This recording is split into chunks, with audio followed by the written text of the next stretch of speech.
اور دیکھیے نا تاریخ گواہ ہے، ابو لہب، تبت یدا ابی لہب وتب، رسول پاک صلی اللہ علیہ وسلم کے رشتہ داروں میں سے ایک ہی رشتہ دار کا نام قرآن شریف میں آیا ہے۔ پورا قرآن شریف دیکھ لے، پورے قرآن شریف میں رسول اللہ صلی اللہ علیہ وسلم کے رشتہ دار اور کزن اور انکلز اور جو ان کے ریلیٹیوز ہیں، ان ریلیٹیوز کا کوئی نام نہیں ماں سوا ایک نام کے، اور وہ نام ہے ابو لہب۔ انکل تھے رسول اللہ صلی اللہ علیہ وسلم کے، ان کا نام تو عبد العزیٰ تھا، عبد العزیٰ۔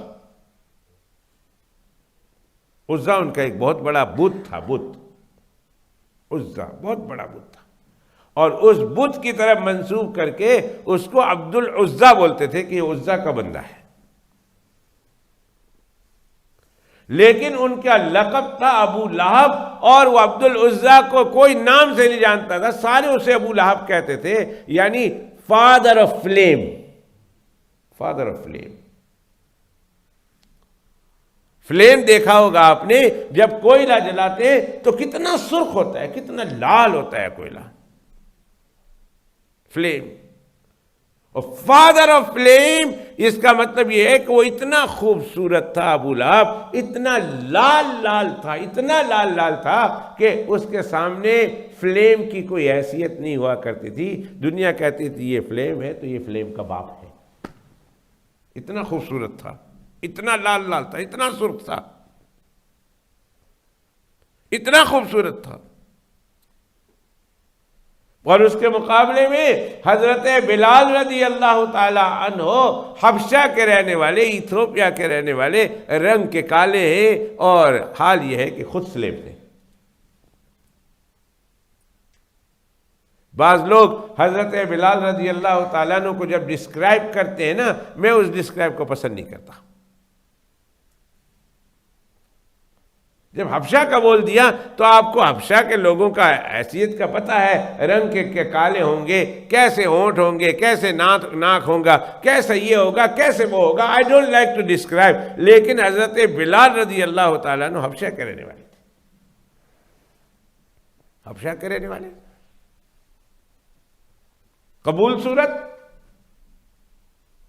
کہتے بہت بدصورت تھے، I will never ever ever ever انشاءاللہ میری زندگی کے آخر تک I will never ever use this word بدصورت نہیں تھے، قبول صورت تھے، اس کے دوسروں کے مقابلے میں قبول صورت تھی، بدصورت نہیں تھی۔ اس لیے کہ انسان جتنا بھی گیا گزرا ہو نا، بدصورت نہیں ہوتا۔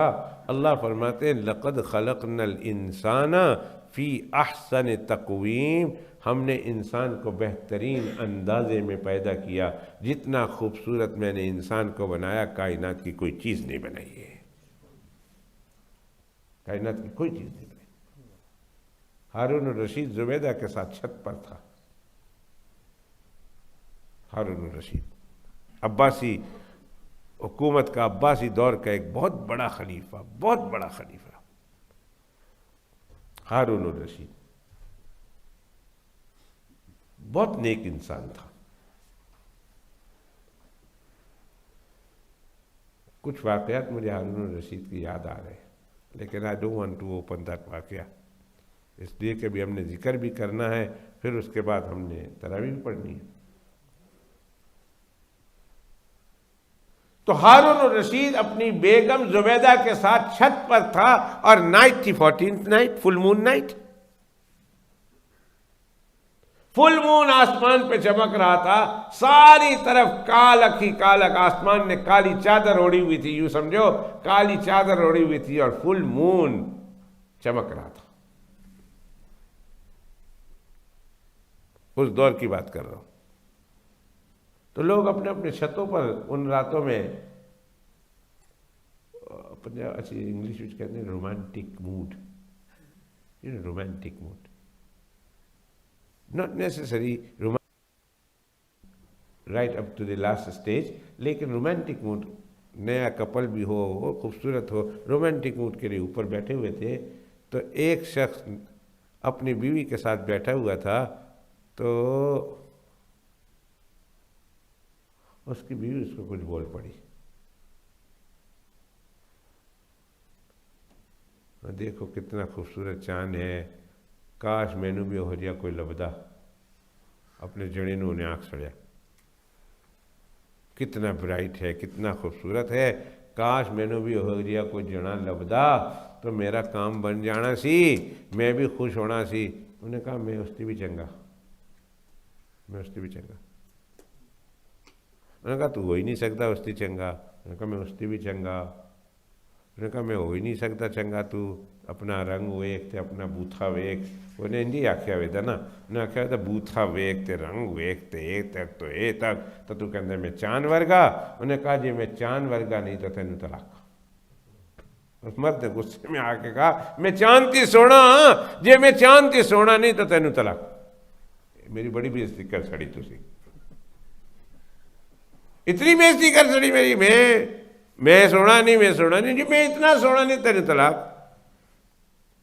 عورت رونے لگ گئے، انہیں کہا یار میں تو چھڑی مذاقت کی تھی ہے، اسی گلی کرنے ہیں، تو بڑا ایموشنل ہو گیا تو طلاق دی گل کر چھڑی۔ کہا تینوں طلاق ہے۔ وہ عورت نے سمجھ لیا مجھے طلاق ہے، اور مرد نے یہ محسوس کر لیا میری بڈھی گئی، بڑی مصیبت نالی لبی سی، ہن مینوں کون دیندا ہے، جوانی کوئی نہیں دیندا سی، ہن تو میں بڈھا ہو گیا، منہ وچ دانت نہیں تو پیٹ وچ آنت نہیں،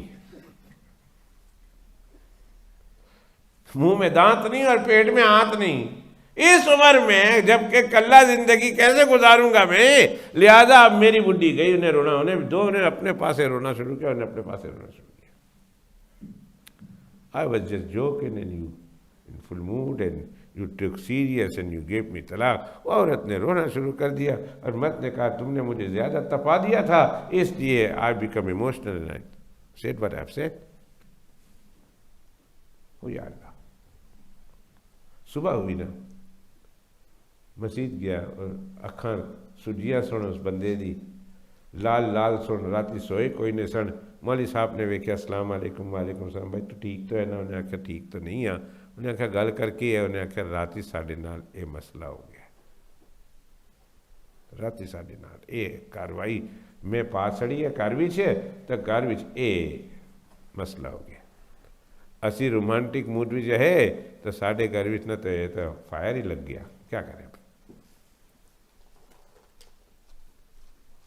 وہ صاحب نے کہا تہاڈی تے طلاق ہو گئی، مائنڈ نہ کریو، لیکن اپنا بوتھا جا کے ویک میرر وچ، تو کدھر تے چاند کدھر۔ تو کہتا میں چاند تی سونا، تو اپنے فیصلہ کر۔ میں کہا یار مینوں پتہ ہے نا، میں اس وقت ایموشنل ہو گیا سی تو میں گال کر سڑی، میں صاحب کوئی مسئلہ کڈو۔ کہا میں مسئلہ کتوں کڈا؟ مسئلہ تو کتاب دے، کتاب میں قسم کھا لی طلاق دے دی، تو نہیں ہے تو طلاق ہو گئی۔ مولوی صاحب نے کہا تیری طلاق ہو گئی۔ ادھر بھی رونا شروع کر دیا۔ میں نے کہا کر صبر کر، خبر کر، کوئی گل نہیں، اللہ تیرے قسمت وچ کوئی اور کچھ کر سے، کچھ کرے گا اللہ تعالیٰ، تے دوجی تھان تے شادی کرا دے گا، نہ فکر کر۔ انہوں نے کہا یار چھڈو اس گل نو، میرا مسئلہ حل کرو۔ انہوں نے کہا مسئلہ تو تہاڈا یہ کہندے طلاق ہو گئی۔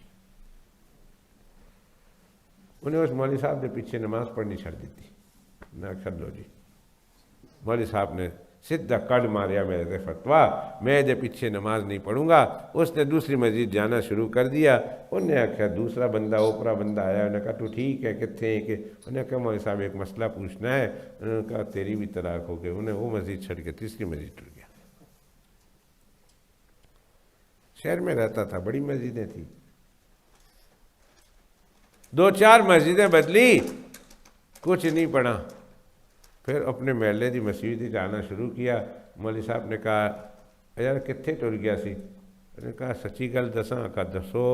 انہوں نے کہا میں تیرے نال رنج ہو گیا سی، فتویٰ یہو جہا دیتا ہے۔ انہوں نے کہا بھائی میں نے تو فتویٰ دیا تھا، تیرے جانے کے بعد میں نے انکوائری کی ہے، اگر تیرا کوئی مسئلہ کڈ سکتا ہے، کوئی مسئلہ تیرا حل نکال سکتا ہے تو ابو حنیفہ کا شاگرد ہے، اس کا نام ہے قاضی یعقوب، اور اس کی کنیت ہے ابو یوسف، تو ابو یوسف کے پاس چلا جا، قاضی یعقوب اس کا نام ہے۔ اور قاضی یعقوب ابو حنیفہ کا شاگرد ہے اور دھوبی کا بیٹا ہے، دھوبی کا کوئی بڑا مولوی ہے، سنیا بہت بڑا ہے، کہڑی مسجد کہا نکی جی مسجد ہے، اس مسجد دے امام ہے۔ میں نے کہا مسجد دا نکی جی مسجد دے امام ہے تو کہڑا بڑا امام ہونا ہے؟ انہوں نے کہا چلے جاؤ، سنا ہے ان کے جیسے شاگردوں سے سنا ہے، ان جیسے اماموں سے سنا ہے، بہت بڑا عالم ہے، مسئلے کڑ سرد ہے، جاؤ تم در۔ اور امام ابو یوسف رحمۃ اللہ علیہ، اللہ تعالیٰ ان کے درجات بلند فرمائے، بہت بڑے عالم تھے، بہت بڑے عالم۔ کہتے ہیں جس دن امام ابو یوسف رحمۃ اللہ علیہ کے بیٹے کا انتقال ہو گیا، امام ابو حنیفہ زندہ تھے، ان کی مجلسیں چل رہی تھی، ان کی مجلسوں میں امام ابو یوسف جاتے تھے۔ امام ابو یوسف کا ایک جوان بیٹا فوت ہو گیا تو امام یوسف گھر میں پیسہ دے کر آئے، لوگوں کو پیسہ دے دیا کہ میرے بیٹے کو نہلا کر دھلا کر کفنا کر اس کو دفن کر دینا، میں ابو حنیفہ کی مجلس چھوڑ نہیں سکتا، میں یہ علوی مجلس چھوڑ نہیں سکتا، میرے لیے ابو حنیفہ کی مجلس چھوڑنا میرے بیٹے کے مر جانے سے بھی زیادہ برا ہے۔ میں ابو حنیفہ کے درس کو میں چھوڑ نہیں سکتا، ان کی مجلس کو نہیں چھوڑ سکتا۔ I have to attend his class. Regardless whatever happened, I cannot leave his class. I got to go to his class. میرا بچہ ہے، تم لوگ پڑھ لینا، جنازہ فرض کفایہ ہی ہے نا، تم لوگ پڑھ لو گے تو کافی ہو جائے گا، لیکن I can't leave امام ابو حنیفہ کلاس۔ اتنے پکے اور پرٹیکولر تھے امام ابو یوسف رحمۃ اللہ علیہ۔ ان کی اماں ایک دفعہ آئی غصے میں ابو حنیفہ کے پاس، میں اپنے بچے کو کام پر بھیجتی ہوں تو ابو یوسف کو تیرے مسجد میں بٹھاتا ہے، تو اپنی مجلس میں بٹھاتا ہے۔ کہا ماں یہ تمہیں پیسے پہنچاتا ہے کہ نہیں؟ امام ابو حنیفہ پیسے دیتے تھے۔ یہ کام جتنے کرتا ہے، کام سے جتنے پیسے لاتا ہے، اتنے پیسے اگر میری مجلس میں بیٹھ کر اس کو مل جاتے ہیں تو مل تو جاتے نا تجھے؟ کہاں مل جاتے ہیں؟ پر بالکل نکھٹو بن جائے گا، اے مولوی بن کے کرے گا کہ اے مولوی بن کے کی کرنا ہے؟ میں نے اس دن بتایا تھا، یہاں بتایا تھا یا پتہ نہیں کہاں بتایا تھا، میں نے کہا اللہ، وہ اللہ جو خنزیر کو، کتے کو، بندر کو، شیر کو کھانا دیتا ہے روزانہ، کیا وہ اللہ اپنے سپاہی کو، اپنے نمائندے کو، اپنے دین کے اوپر چلنے والے کو اور اپنے دین کے حاصل کرنے والے کو اللہ بھوکا مارے گا؟ وہ اللہ کبھی سانپ کو نہیں بھوکا مارتا، کبھی شیر کو نہیں بھوکا مارتا، کبھی بندر کو نہیں بھوکا مارتا، بلکہ کبھی خنزیر کو نہیں بھوکا مارتا، جنگل کے خنزیر کو۔ وہ اللہ ایک مولوی کو بھوکا مار دے گا؟ لوگ پوچھتے ہیں کہاں سے کھائے گا؟ ارے بھائی کھائے گا کہ کیا مطلب ہے؟ کھلاتا وہ ہے نا، جہاں سے کھائے گا کھلائے گا وہ، کیوں تم فکر کرتے ہو؟ تو ابو حنیفہ رحمۃ اللہ علیہ نے، اس کی ماں آ کر ہون کرتی تھی، ٹونٹ کرتی تھی ابو حنیفہ رضی اللہ تعالیٰ عنہ کو، تو ایک دن امام ابو حنیفہ رضی اللہ تعالیٰ نے فرمایا بڑھیا زیادہ تنگ نہ کر، اس کو علم حاصل کرنے دے، میں دیکھ رہا ہوں کہ ابو یوسف وقت کے بادشاہ کے ساتھ ایک جگہ پر بیٹھ کر پستے کی تیل کی آئس کریم کھا رہا ہے۔ پستہ کا تیل اس زمانے میں بادشاہ استعمال کرتے تھے۔ پستہ کے تیل کی آئس کریم کھا رہا، میں وہ وقت دیکھ رہا ہوں کہ ابو یوسف تمہارا بیٹا بادشاہ کے ساتھ ایک ٹیبل پر بیٹھ کر پستہ کے تیل کی آئس کریم کھا رہا۔ میں نے کہا ابو حنیفہ جی ہو جا میرا پتر، ہو جا تو، جی ہو جا تو، ہو جا میرا پتر۔ کہاں تو میرے پتر کو لگا دیا بادشاہ کے ساتھ تخت پر بیٹھ کر پستے کے تیل کی آئس کریم کھا رہا، کیا بات کر دی؟ خواب میں بھی نہیں سوچ سکتی تھی۔ اور ایک دن امام وہ یوسف رحمۃ اللہ علیہ خلیفہ ہارون الرشید کے بعد جب اللہ نے ان کو پرموشن دی اور بہت آگے بڑھ گئے تو ایک دن خلیفہ ہارون الرشید آدھی دنیا سے زیادہ کا حکومت کا سربراہ تھا، وہ کھا رہا، وہ بیٹھا ہوا تھا، ابو یوسف بھی وہاں موجود تھے، اتنے میں کسی نے خلیفہ ہارون الرشید کو پستے کے تیل کی برف آئس کریم پیش کی۔ امام ابو یوسف رحمۃ اللہ علیہ خلیفہ ہارون نے کہا دوسری پلیٹ بھی لے آؤ اور اس ابو یوسف کو دے دو۔ ایک تخت پر بیٹھے ہوئے ہیں، وہ بھی کھا رہے ہیں، جب ان کے سامنے وہ پلیٹ آئی تو آنکھوں میں آنسو آ گئے۔ خلیفہ ہارون الرشید نے کہا ارے بھائی یہ رونے کا کیا ویلا ہے، یہ پستے کی آئس کریم کھا رہے ہو، کبھی دیکھی نہیں ہے، بادشاہ تو ایسے مذاق کرتے روتا کیوں ہے؟ اس نے کہا مجھے رونا اس لیے آ گیا کہ مجھے اپنے استاد یاد آ گئے، استاد کی بات یاد آ گئی کہ اس نے کہا تھا، مجھے اپنے استاد کی بات یاد آ گئی۔ خیر تو پھر اس نے کہا اور کہا جا بھائی تو اس سے مل لے، شاید وہ تیرا مسئلہ حل کر دے۔ وہ گیا، جاتے انہیں تو جان دیا، بہن دیا، نال ہی نہ انہیں دعائی پاسڑی، دعائی پاس دی، رونا شروع کر دیا۔ جب بندہ آ جائے نا اس طرح مصیبت میں تو پھر انہیں رونا شروع کر دینا ہوتا ہے، انہیں دعائی پاڑی شروع کر دیتی۔ ابو یوسف نے کہا کون ہے تو؟ انہوں نے کہا پہلے رو لین دو، پورا رو لیا، چنگا ہوتے دل دے حوصلے ختم ہو گئے۔ انہوں نے کہا کون؟ نے کہا ایک سائل ہوں، مسئلہ پوچھنے آئے ہوں۔ اور پوچھ کیا مسئلہ پوچھنا ہے؟ انہوں نے یہ مسئلہ پوچھا اور میں جا گھر جا، بڈھی نال آرام کر، خبردار اگلی باری ہو جائے گا، قسم نہ کھائی، جا والی تیری بڈھی ہے، تیری بڈھی ہے، کوئی طلاق شلاق نہیں ہوئی۔ انہیں تو میرا خیال ہے چپل بھی اتھے چھڈی ہوئے گی، پیدل ہی نس پیا ہوگا،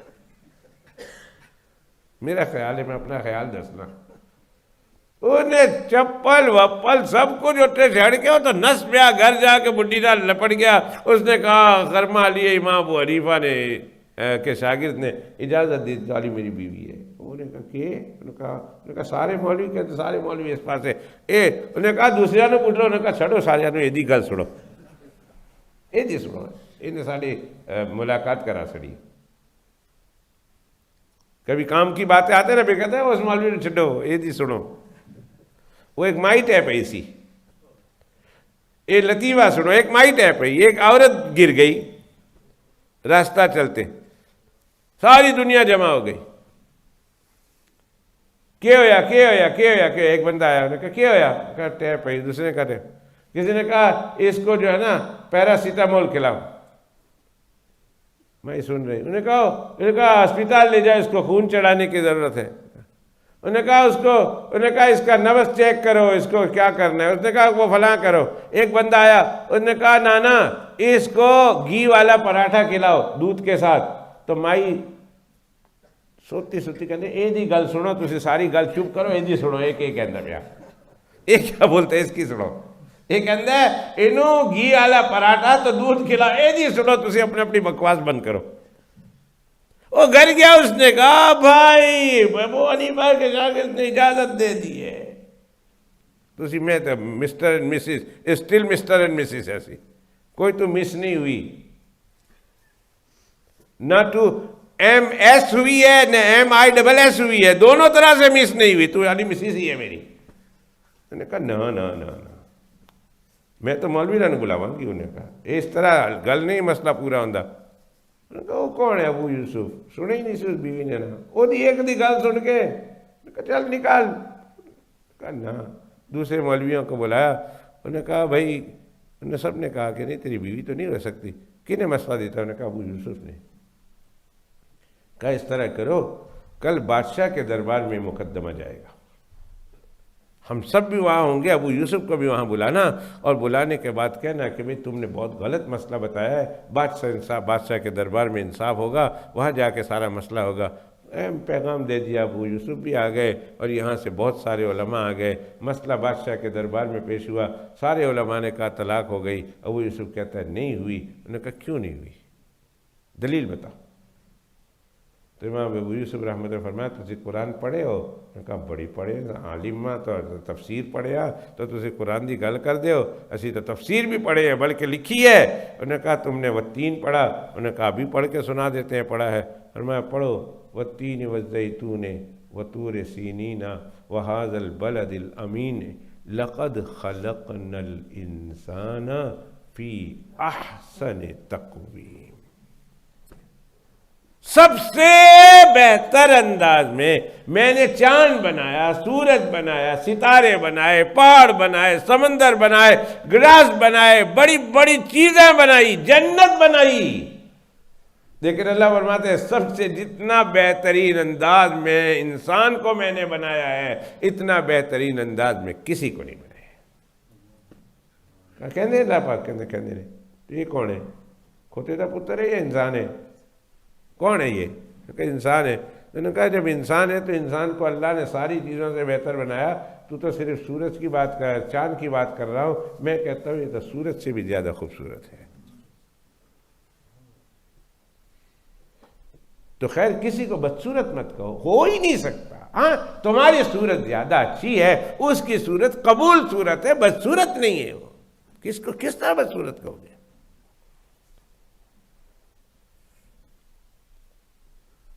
تو انہوں نے بلال کے، حضرت بلال کے بارے میں کہہ رہا تھا قبول صورت تھے، وہ ابو لہب تھا، اور ابو لہب کے بارے میں قرآن کہتا ہے اللہ قیامت کے دن ابو لہب کو اور اس کی بیوی کو جہنم میں پھینک دیں گے۔ سَيَصْلَىٰ نَارًا ذَاتَ لَهَبٍ وَامْرَأَتُهُ، ابو لہب بھی جائے گا جہنم میں اور اس کی بیوی بھی جائے گی۔ اور حضرت بلال رضی اللہ تعالیٰ عنہ کے بارے میں کیا فرمایا؟ سنو میرے آقا جناب رسول اللہ صلی اللہ علیہ وسلم فرمایا، بلال جب میں معراج شریف کی رات آسمانوں میں گیا نا اور جنت میں جا رہا تھا، گھوم رہا تھا، تو میں نے تیرے قدموں کی آواز میرے آگے آگے سنی ہے، میرے آگے آگے، ایسے لگتا ہے جیسے تو چل رہا ہے، تیرے قدموں کی آواز میں جنت میں میرے آگے سن رہا ہوں۔ بلال ایسا تو کیا کام کرتا ہے؟ حضرت بلال کی آنکھوں میں آنسو آ گئے، کہا یا رسول اللہ ایسا تو کوئی کام نہیں کرتا، ہاں اتنا ہے جب میں استنجا وغیرہ کر لیتا ہوں تو استنجا کرنے کے بعد وقت ہوتا ہے تو میں 2 رکعت نماز پڑھ لیتا ہوں تحیۃ الوضو کی، اللہ کو یاد کر لیتا ہوں، ذکر کر لیتا ہوں۔ فرمایا بلال تیرا وہ عمل ہے کہ اس عمل کو اللہ نے اتنا قبول کیا کہ جنت میں میرے آگے تیرے قدموں کی آواز آ رہی تھی۔ حضرت بلال، ایک چھوٹا سا واقعہ ہے تو یہ مولانا جلال الدین رومی رحمۃ اللہ نے غالباً لکھا یا کسی اور نے لکھا، مجھے اس وقت حوالہ یاد نہیں، پر میں بتاتا چلوں۔